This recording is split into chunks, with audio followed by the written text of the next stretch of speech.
সারাদিন সব কাজ সেরে যখন রাত্রিবেলা মেয়ের মুখটা দেখি না, তখন মনে হয় সারাদিন কি আর এমন কাজ করলাম, কোথায় আর আমার ক্লান্তি, সব তো এক নিমিষে শেষ হয়ে গেল। এবার আমার মেয়ের প্রসঙ্গে যদি আসি, সে সারাদিন মোটামুটি যার কাছেই থাকে, একটু খেয়ে পেট ভরা থাকলে আর কোনো ব্যাপার না, সে ডেকে ডেকে লোকের সাথে খেলতে পছন্দ করে।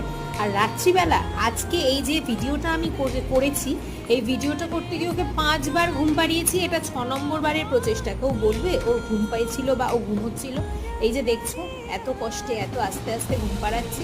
ভালো করে ভিডিওটা দেখো, চোখটা কিন্তু ফাঁকা। এই চোখটাও কিছুক্ষণ বাদে আবার খুলে ফেলেছিল। তো কী করবো, তোমাদের সাথে এই মিষ্টি মুহূর্তটা শেয়ার করলাম, এই স্মৃতিটাকে ধরে রাখলাম, ও যাতে বড় হয়ে নিজেও দেখতে পারে যে ও এইভাবে ঘুমোতো এবং এইরকম দুষ্টুমি করতো। তোমাদের সাথে কীরকমভাবে এই ঘটনাগুলো ঘটে তোমরা চাইলে আমার সাথে শেয়ার করতে পারো, আমার খুব ভালো লাগবে।